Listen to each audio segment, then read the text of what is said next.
Mesdames et messieurs, The greatest festival of our contemporary society, the Olympic Games, is about to begin. This is gonna be close. Oh! They're all completely gassed! They've given it everything on the global bucket! Oh, yeah! Go! Oh! Brilliant, brilliant, brilliant. But that is an Olympic championship. Ready? Hello and welcome to another episode of Keep the Flame Alive, the podcast for fans of the Olympics and Paralympics. If you love the games, we are the show for you. Each week we share stories from the athletes and people behind the scenes to help you have more fun watching the games. I am your host, Jill Jaracz, joined as always by my lovely co-host, Alison Brown. Alison, hello, how are you? I don't have to call you Ethel this week, right? You do not have to call me Ethel this week, Woo! but the broadcasting gods got their revenge on me. I made fun of Bob Costas, your imaginary boyfriend, and his pink eye moment back at 2014 at the Sochi Winter Olympics, and I promptly got a sinus eye connecting infection, which meant lots of interesting things were coming out of my eyes and swelling and discharge. So, Bob Costas, I apologize for making fun of you. Please make this stop. Well, I do hope it gets better. And let that be a lesson. You can't say anything bad about Mike Tirico. Oh, never. Not my new boyfriend. My hair will fall out. I actually adore and we talked about this both during Beijing and Tokyo. I was very impressed with Mike Tirico's job. He did. He stepped into the role. I mean, Bob Costas left really big shoes to fill here at NBC, and Mike Tirico really filled them well. He has done just an amazing job. It's been seamless changing in hosts, and we all, no matter what country you're in, you have that announcer who's been doing the Olympics for decades, and that's your person. And when they leave, it can be shocking. And Mike Tirico, to his credit, did not make that a hard transition at all. So hats off to you, Mike. Speaking of commentators, we are back today with OBS commentator Olly Hogben. This time we are talking about his experiences covering the Rio Olympics, the Tokyo Olympics, and the Paralympics in Tokyo, as well as the Beijing Olympics. Take a listen. Now, for Tokyo and Beijing, yes. very, very different situations. So what was your experience? Let's start with Tokyo. Well, I've got to take my hat off to Japan for how it did that games, because I think it was absolutely remarkable. Just to experience it on a minute day-to-day level, just organising an Olympic Games, it's got to be one of the single hardest things to do anyway, and then to do it with these unique circumstances. I think what struck me was the will to do it, was the will to make it happen. The local staff were unbelievable in Tokyo. The friendliness, Japan's a second home to me. It's the first place I lived as an adult anyway after leaving school, so I very much think of it as the place I grew up. And Tokyo is a very special city to me. So I will have naturally a bias towards it anyway. But I remember arriving at the hotel, and we all knew that we were going to be in this hotel for 14 days without being able to actually even just step outside other than to go in the bus. And it was clear that the hotel staff were going to do everything they possibly could to stop us going mad. That they were so kind and caring. And that was the overwhelming feeling I got. I was there for 53 days for the Olympics and Paralympics. And I'll never forget, I was one of the lucky people. I actually went to the opening ceremony. I was one of probably what felt like about half a dozen spectators, because the International Gymnastics Federation had given me one of their 2 tickets to go and watch it. And I remember arriving on the buses, taking the media to the ceremony. And the streets were lined with people holding up banners saying, "Welcome to Japan. We're so happy to see you," things like that. It was absolutely lovely. It was a totally different Olympics from the games I thought it was going to be. But I think it's one of the greatest triumphs of willpower and organisation in the history of the Olympics to have made it happen. Yeah, Beijing was a different experience because I was mainly in the venue, in one venue. So I very rarely went to the International Broadcast Centre in the main Olympic Park. It was literally hotel venue, hotel venue, hotel venue. And that's where your team of people becomes essential. I had a really great crew of people I was working with, and we got on fabulously. And there was just an awful lot of laughter. And that's kind of the most important thing. And I'll just say one last thing, actually, which is I think this is really important to say as somebody who's worked on these games. I was lucky. Firstly, because I was still alive. And I've always taken that approach with anything to do with the pandemic, any restriction to my movement, any daily testing where you get the thing jabbed in your nose and, your eyes start watering and you just stop and you think, yeah, but I'm alive. I'm alive and I'm still working and I'm at the Olympic Games. And there is nothing you can do to me that is going to make me forget that I'm in a privileged position. So first time doing figure skating, not an easy sport to announce and commentate and follow. A lot of complications. So what was that like? Do you know, I absolutely adored it. I just loved it so much. It was obviously no accident that I was given it because nothing's ever an accident with OBS. You don't give people sports if you don't think they can handle them. And I was really flattered to be asked to do it. The people that make decisions about allocating commentary at OBS know, obviously, me as an artistic sports person. And they wanted to see how I would apply what I've done in other artistic sports to figure skating. I honestly feel that if you're paired with Belinda Noonan, you have got to work really hard to mess it up because she's unbelievably knowledgeable, but she's also really nice. She's a lovely, lovely woman, we have become absolutely best buds, Belinda and I. We had such a lovely time working together. I remember, because I'd met her briefly in Pyeongchang, and then we were sitting on the bus going into the IBC on the first day, and I said something, and she just started guffawing with laughter. And she said, you're going to make me laugh. We're going to be great. We're going to get on well. And we'd had a lot of chats beforehand. We'd been introduced to each other months before the games via emails, and we'd be working together, and we'd had some Zoom conversations about things, and we'd been very much in constant contact.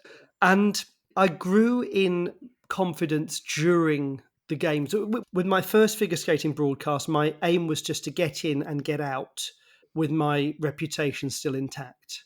Because it matters. It's a massive sport, figure skating. It's massive. And the people that follow it with their heart and their soul in the way that gymnastics people do.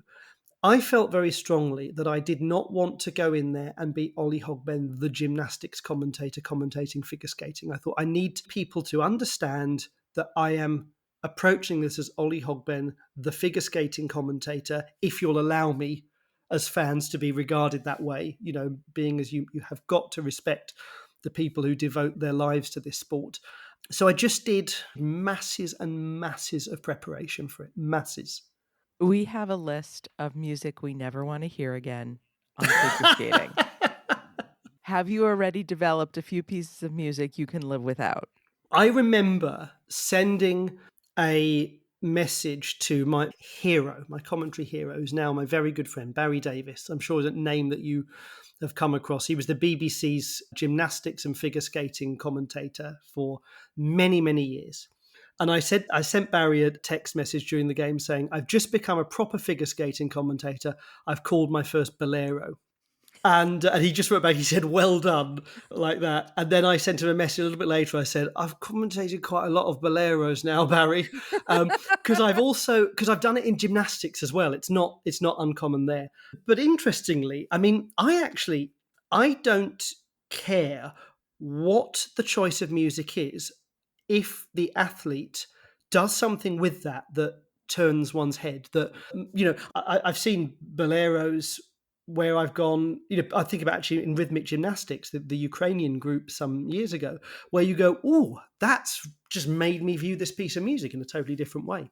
However, the real issue is not figure skating music, it's victory ceremony music.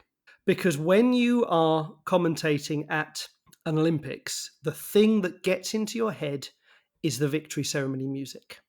That's the one. And some of them are absolutely worse than others. I still haven't forgotten the victory ceremony music from the 2015 European Games. It's right now, it's in my head, and that's probably massively affected the rest of my day. So yeah, that's the real issue. When you're doing sports that have lots of ceremonies, figure skating, of course, didn't have lots of ceremonies, but if you're doing something like, what would be a good example? Wrestling had lots of victory ceremonies, then that thing gets stuck in your head.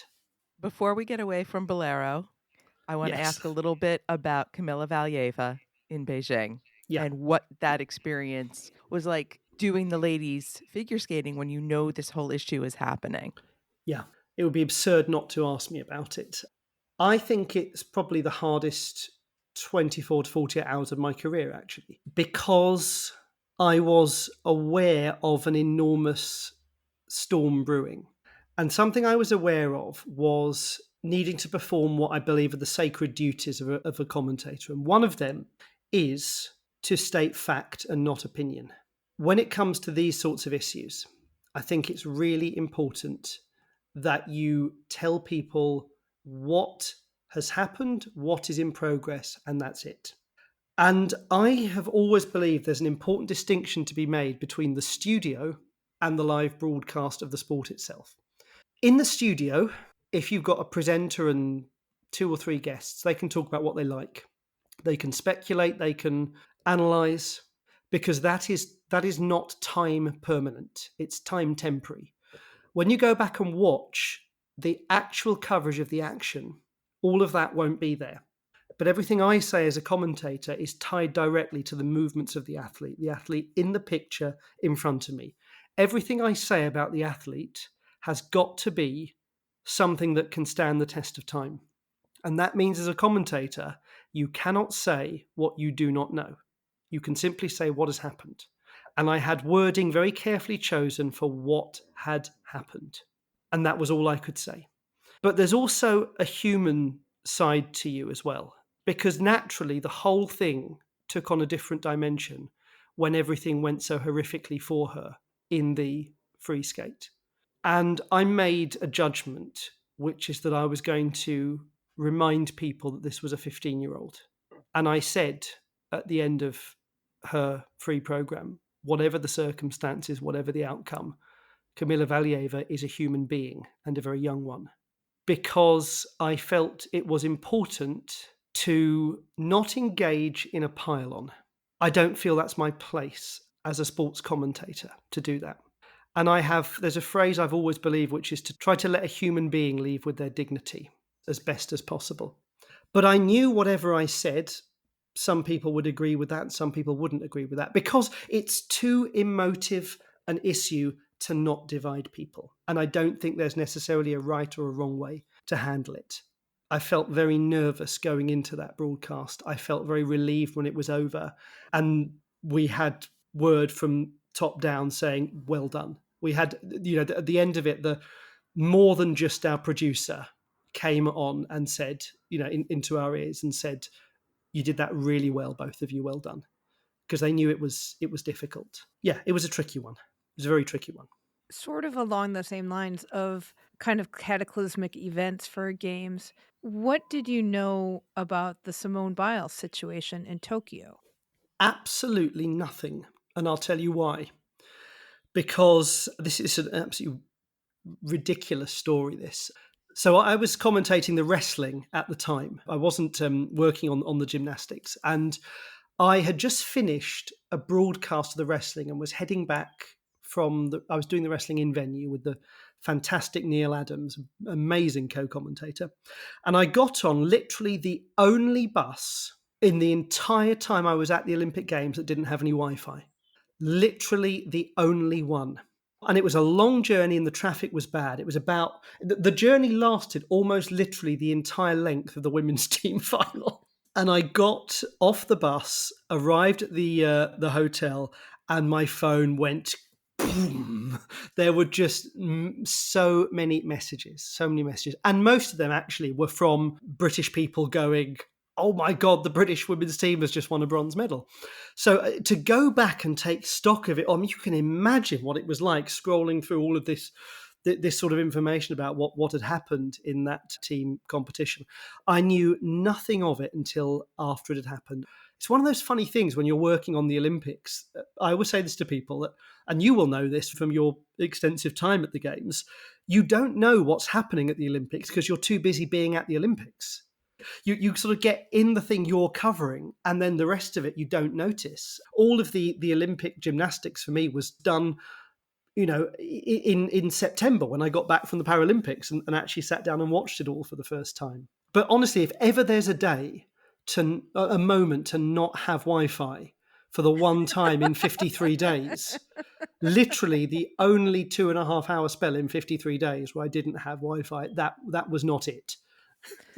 Did any of what was going on with the mental health conversation trickle over into other sports at all? I'm trying to remember. I'm not sure. I mean, it was discussed naturally, just among us as commentators, and because you can't not chat about all the big news from the Games. But one of the things that's quite important when you're commentating for OBS is that you kind of keep to your own sport.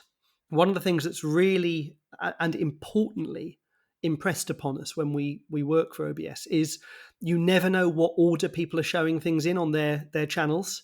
So the thing you never want to do as an OBS commentator is blow the outcome of something that hasn't been shown yet.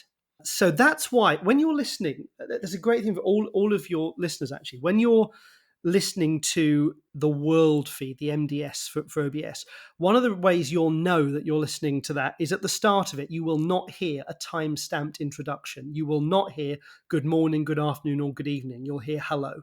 That's your classic world feed indicator.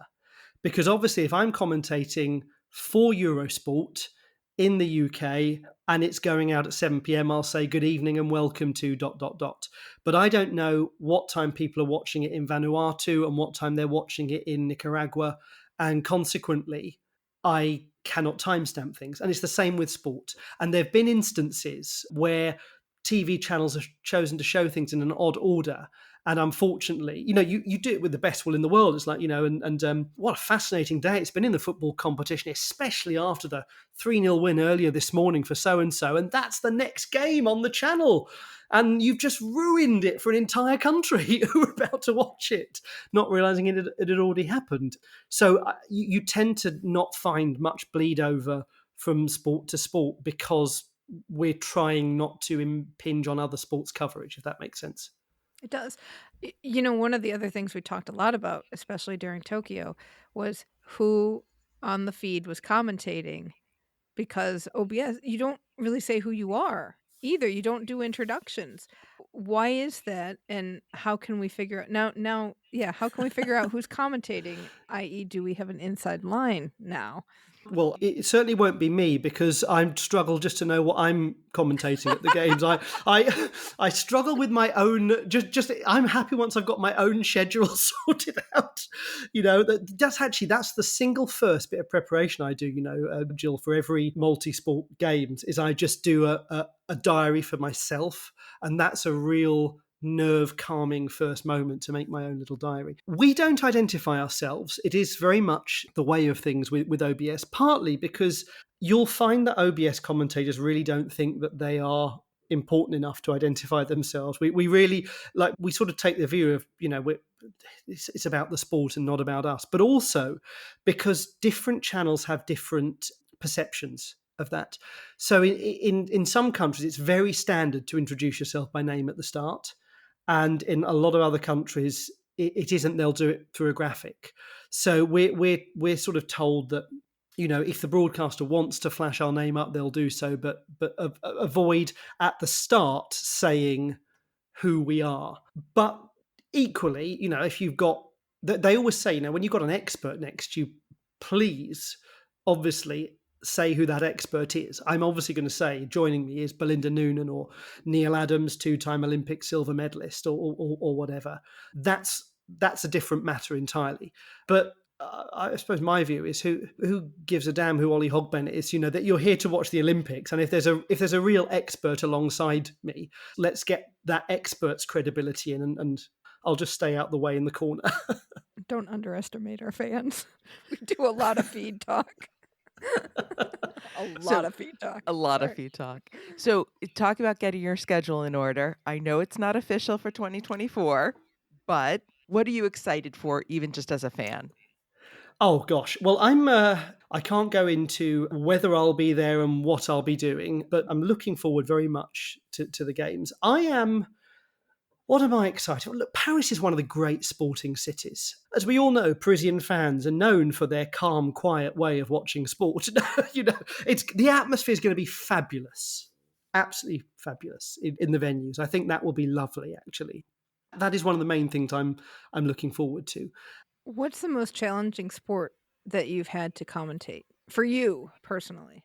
Is this, Jill, specifically the Olympics or just No, all? in general, because you've done like some sports that are very like tied to a country or to a region or something like that. Yes, and actually, I think the one I will say is Pencak Silat, which is an Indonesian martial art that I commentated at the Asian Games in 2018. And the Asian Games were in Jakarta, Palembang, so it was on the programme for that reason. The reason it was the hardest thing I've had to commentate is because you cannot find a rule book in the English language for Pencak Silat. So what you've got to do is go on lots of information that you find on people's YouTube channels, fan blogs and things. You've got to really delve into the fan-created content. And you know what? Let's be honest. Often the fan-created content's better than the official content. We all know that. I know where I go to get a lot of my information for a lot of the sports I commentate. And the first place I go is a fan-created resource, not an official one. Because the fan-created resource is created by somebody who's not paid to do it, but has a love for doing it. And I think love for doing it very often beats the end of the month paycheck for level of detail and attention to detail. So I had to piece it together.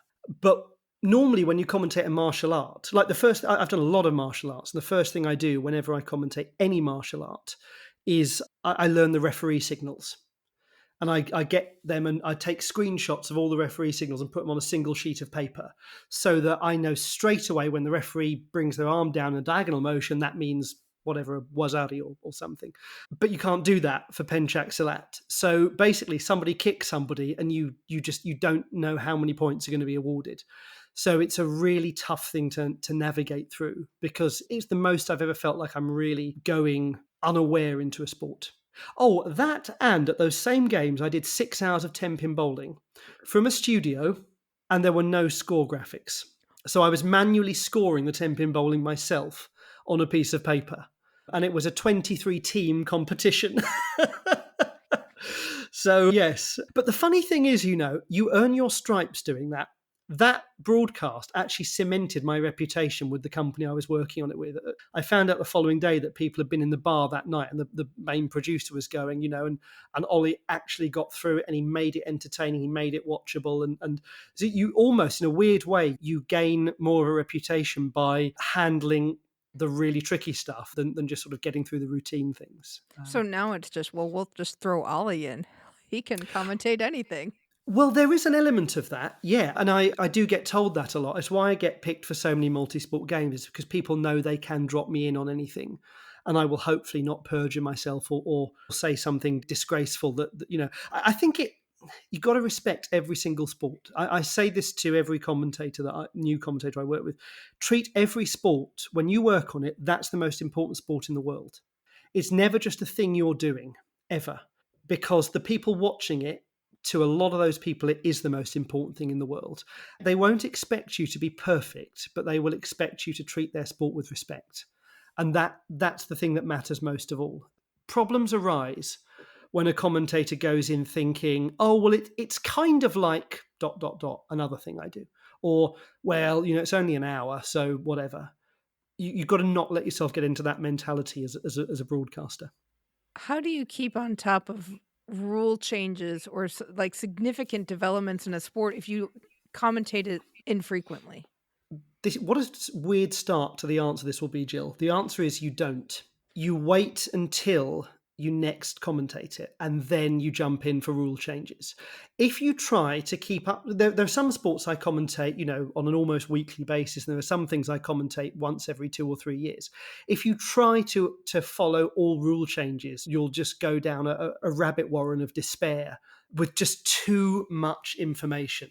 The best thing to do, absolutely, is wait until you next commentate it and then start with what's changed. And usually you will be taken to a fan-run site that has a summary of changes, or a YouTube video, or your email. You get to know people in international federations and governing bodies, and you message them and you just say, listen, just really quickly, have any rules changed since 2021 or whatever?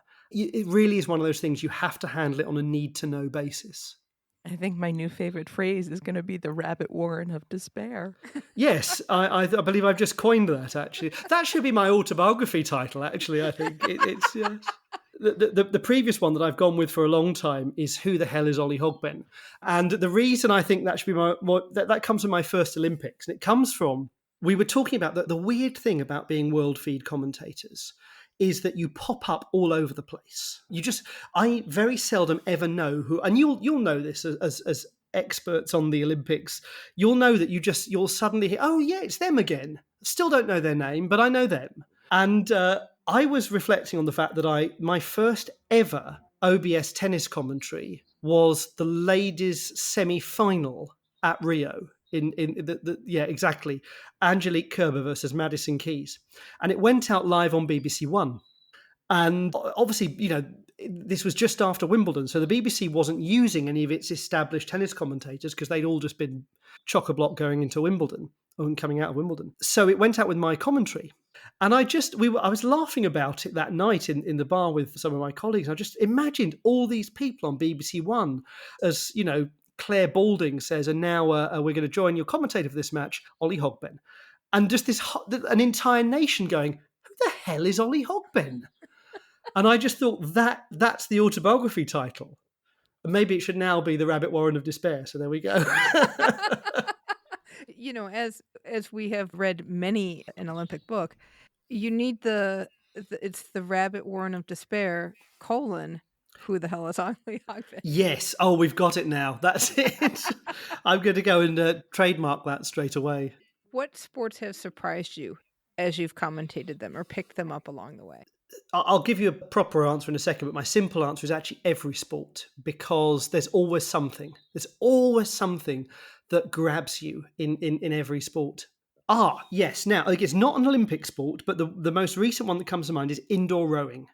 I commentated indoor rowing at the Invictus Games. Oh, what an event the Invictus Games was to work on last year. I'm thrilled I've been invited to do it again this year. And it was one of the most moving sporting events I've ever encountered. The culture of fair play, we talk about the great Olympic ethos of, it's not the winning, but the taking part.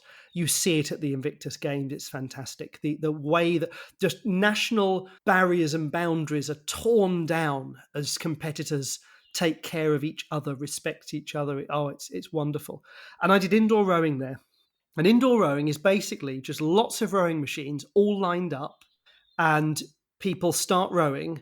And there's on the top left graphic in the corner of the screen, you just have a constantly updating leaderboard of who's in the lead and by how much. It is mesmerizing because all the broadcast is lots of people with extremely sweaty, agonized, painful faces, straining hard with the veins in their foreheads as they go up or down on a leaderboard and the clock counts down. It's brilliant. And all you have to do is just get really excited, tell people what's happening, and shout at the end. It was amazing. And at the end of it, we all said, the whole production team, we all just went, oh my God, that was incredible to work on. And I know straight away the next Invictus Games, I'm going to say, please, can you put me on the indoor rowing? Because it was just so spellbinding. That really came out of nowhere for me as a wonderful sport to work on. I felt a similar way about short track speed skating, although I'd watched that quite a lot. So I think indoor rowing is probably the one that stays with me because I'd never watched it before prepping for it, for the Invictus Games. Do you have any other inside tips for listeners or watchers of sport when they're thinking about the commentators? Not so much a tip, but I would say remember that Olympic ring syndrome is a very real thing. The co-commentator I've spoken about earlier, Neil Adams, he talks about Olympic tunnel syndrome, where the moment you're about to actually walk out as an athlete onto the field of play, something hits you about the fact that this is different. It doesn't matter that you know how to win. This is different. And every commentator, to some degree, at some point in their life, has been hit by Olympic ring syndrome, where you know how to commentate, you know what you're doing, but this is different. So those blasted rings, they have weird effects on people. They really do. And all of us, when we're out there doing it, we carry with us the self-imposed pressure of trying to get it right. Because we all know that this is our biggest audience. And we all know how much the Olympics means to everybody. And I'm so conscious whenever I commentate that everything I say, this is what the athlete will show to their children, to their grandchildren, to their loved ones.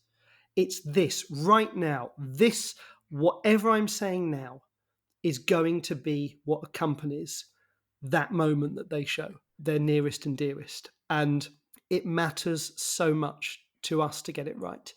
And usually when we don't, we've started kicking ourselves long before anyone else starts kicking us. Because there's no feeling that gets to you more than feeling you've messed up something at the Olympic Games. That you've misplaced a word, you've got a fact wrong, something like that. You get so annoyed with yourself when you do it. Yeah, and I think I would just say to everyone that we know when we get it wrong, and in advance we're sorry. so there we go. I'll just apologise now for everything I do wrong in Paris and beyond.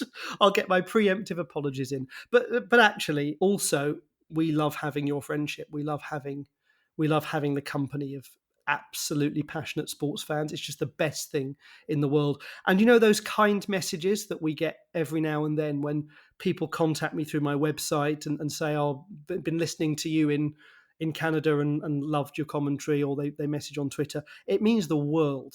Like when you get that and you're on the media bus back at 11 o'clock and you've got to be up at 4 a.m. to get the media bus back again, you get that message, it lifts you enormously. So thank you for all of those lovely comments. Well, I can tell you from our listeners, when we realized it was you on a feed, we always felt so much better. We knew we were in good hands. Thank you. That means an enormous amount, actually, because the thing I want most of all is I just want people to be able to watch the sport and not worry. I don't want to ever get in the way of it. I just, as a good commentator, you should aim to just let people have fun and help them have fun more easily rather than be a distraction to their enjoyment. The Olympics is too precious a thing to ruin for people. Now I'm going to cry. Oh, well, Olly, thank you so much for spending time with us and pulling back the curtain on what goes on behind the scenes in the feeds. We really appreciate it. Absolute pleasure. And thank you so much for your splendid podcast, because, there are few things that are as worth getting incredibly excited about as the Olympic Games. It must always feel special. And the great thing about the Olympics, of course, is that it's always an evolving thing, isn't it? Commentators come and go, sports come and go, host cities come and go, but at the heart of it, it's still that wonderful thing every 4 years that gives us so much pleasure. Thank you so much, Olly. Follow Olly on social. He is on Twitter and Instagram at Olly Hogben, and his website is ollyhogben.com, and we will have links to all of those in the show notes. That sound means it is time for our history moment. All year long, we are looking at the Seoul 1988 games, as it is the 35th anniversary of those games. Alison, it is your turn for a story. What do you got for us? I'm talking NBC coverage. We have all kinds of segues here. So NBC broadcast the Olympics in Seoul for the first time since Sapporo, 1972. Wow. And the Summer Games for the first time since 1964. Wow, because then it was ABC the whole time, right? Because that was the Jim McKay era. Correct, correct. And before that was mostly CBS. So 88 begins the stranglehold that NBC has on the Olympic broadcasting, still to this day in the United States. So Bryant Gumbel was the primetime host. Jane Pauley manned the desk in the early morning.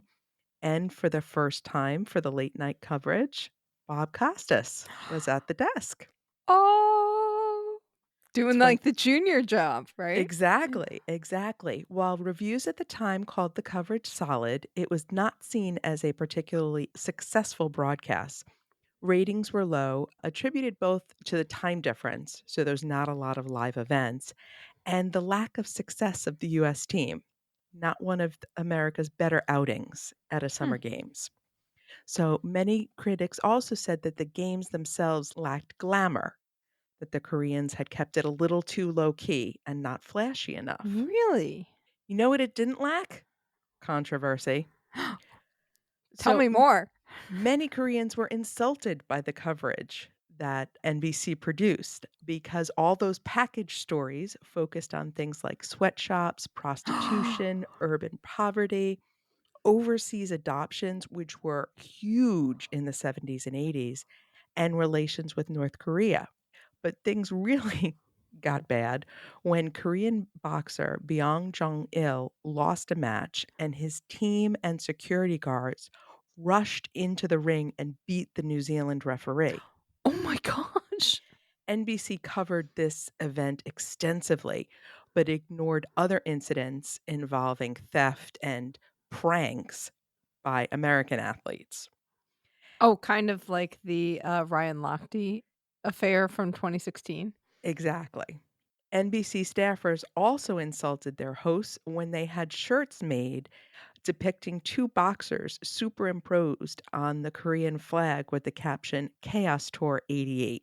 Oh my gosh. And Koreans perceived this as a deep insult to their flag. Things got so bad that South Korean President Roh Tae-woo visited the main press center and met with NBC staff. Whoa. So that calmed the immediate furor. But many activists used this anti American sentiment generated by all these perceived slights by NBC to push for reducing American influence on the Korean Peninsula, especially limiting military personnel. And throughout the 90s, we see a reduction in American personnel allowed in Korea. So thanks, NBC. Whoa. I mean, is this how the Mary Carillo stories got started? I wonder. It would have been the correct era. I would have loved to have seen her piece on prostitution and sweatshops. I cannot believe that that's what they chose to go with in highlighting the culture of the country. Whoa. So I think a lot of those were airing as part of NBC Nightly News rather than on the Olympic broadcast themselves. However, the Koreans were not splitting hairs. NBC was doing this, and this is how it was broadcasting their country to the United States. Wow. So, and then whenever you bring in, how are things with your northern neighbors? Things get hairy. Wow. Just wow. Interesting. Oh, I'm kind of flabbergasted by the whole thing. And it's amazing that NBC still keeps going today.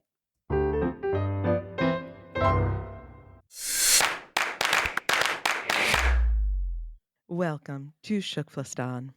It is the time of the show where we check in with our team Keep the Flame Alive. These are past guests of the show and listeners who make up our citizenship of TKFLASTAN, our very own country. First off, congratulations to Phil Andrews, who is the CEO of USA Fencing, who was also elected to the Sports ETA Board of Directors. And last week we mentioned he had done that fundraiser with Fence with Phil. That's Apparently right. over 200 people came out to touch him. Wow. So it was a huge success. And he I came do- away not poked to death. So, Well, that's good. and one more piece of Magnificent Seven news. They've released the cast album, and it's available on Spotify, Apple Music, YouTube Music, Amazon Music, and basically anywhere you can get some music streamed. Competing this weekend, Stephanie Roble and Maggie Shea will be sailing in the French Olympic Week Regatta in Ere. Boccia player Alison Levine is competing in the Montreal World Cup in the individual and pairs competitions, and she has been posting her schedule on her Instagram account. Oh, excellent. So we'll look for that and be cheering for you. And beach volleyball player Kelly Chang and her partner Sarah Hughes are competing at the Elite 16 beach volleyball event in Uberlândia, Brazil.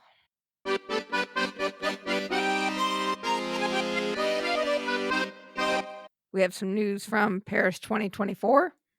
Do we know what boat is in French yet? I haven't come up to that in Duolingo. Neither have I, and I am behind you, although I'm starting to get to words that I could use. So that is helpful. Je voudrais le. No, I've learned to say il y a un chien to you Oh. in my mind in Paris. There's a dog. That's all I need. That's all I need. But speaking of water and river and boats, Yes. So Paris 2024 has revealed that they are going to be using a total of 116 boats to carry athletes along the 6-kilometer stretch of the Seine next year for the opening ceremony, which they are pulling in boats from all over the region, not just Paris. It's pretty amazing when they talk about how many boat owners have offered to let them use their boats. So this opening ceremony, the magnitude of it is still something that will, I think, amaze us. I'm trying to figure out where the ceremony elements are going to be because there are a lot of people talking about that. yeah, a lot of people have mentioned in Ken Hanscom's Facebook group about should I get tickets for the opening ceremony because where are they going to light the cauldron? Where are we going to have the flags and all the oaths and those pieces? And is it going to be worth it to buy the tickets for that? But of course, they're not going to announce that because that's part of the surprise. Right. And I still expect that there would be some element of production and a story. This parade of nations that will just happen along the Seine is going to happen kind of independently, I think, of the ceremonies themselves. Will the athletes get to go into the stadium as well, or wherever they land? Or is it Right. just like you wave all along the river, and then when you're done, you're done? Right, and I have to look at the map again to see where the stadium is in relation to where the 6-kilometer route is. Or will they be transporting them and what part are they seeing? And this is logistics on a level that they have not done for an opening ceremony before. So No. this will be interesting to see how they pulled this off. And it will be, wow, we did it. That was amazing. It all worked. It was very cool. Or it will be, Or wow, that was interesting. Let's never do that again. but I do love the idea that they have that parade along the Seine and people don't have to buy tickets. You know, you can just pop a squat on a square of grass. And I'm very interested to see how that pans out with security and crowd control and getting people around. Will that actually be that fun camping out on a Sunday atmosphere, or will it just be chaos? Right. And if they set up maybe bleachers along the way, will you be buying a spot to sit in the bleachers? Or are there going to be free spots that you just come and get? And is it going to be people camp out for a week in order to get these spots? Who knows? It's just, we've never seen this before. It's going to be kind of amazing. Also amazing is the fact that 4 million people have signed up for tickets for the second phase of the ticket lottery. This starts relatively soon in May. There are only 1.5 million tickets for sale in phase 2 of this ticket lottery. So do a little basic math. Not everybody is going to get tickets in this round. And it will be also interesting, and this we want to hear from people because we can't even see what's available until you get chosen, is what's available. What sports are you not seeing? because this round does have opening and closing ceremonies. But as we heard in the first round, some sports weren't even there, or they were there for a very short period of time, or there was only one class of ticket. So it'll be interesting to see how they're dribbling these out. Exactly. And this is not the end of the ticket sales. There will be phase 3 that will be at the end of 2023, and that will have 3.25 million tickets. And I also wonder if, you know, sponsors get a ton of tickets. Will sponsors use all of those tickets? Don't know. When do they get put on the market? Or if they do get put on the market, is that something that goes into the resale area? Who knows? It's all wait and see. But as Ken Hanscom has told us time and time again, marathon, not a sprint, and you can Th- show up and still buy tickets. there will be people who literally couldn't get the day off who will then sell their ticket. And that's the one nice thing how Paris is doing it without that country coding where only the Americans got these tickets and Europeans got those tickets. I- the resale, I think, is going to be a much smoother process and people are going to be able to do that more easily. I agree with you. I think the online resale hub, along with the fact that you cannot sell them for higher than face value, that will be just so much nicer than dealing with people selling them on the streets or what have you, because hopefully that keeps everything fair. So that's good. Tickets for the Paralympics are due to go on sale October 4th. There will be 3 million tickets available in that sale. Very excited about that. Also, hotel wise, this is another issue. Parisian reported and Inside the Games noted that Airbnb demand is planning to be up for Paris. So, Really. We do a lot of reading and reporting and reading of studies. And this is definitely one of those things where you say to yourself, somebody felt the need to write that article. right.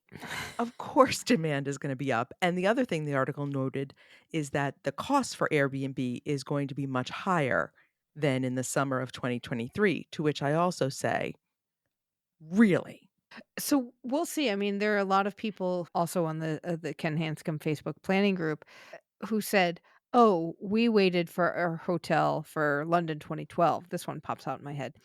Waited for the hotel until just before we went, and the demand that the hotels anticipated, so they raised their rates, never occurred, so they had to drop their rates again, and people were able to snap up reasonable hotel rooms.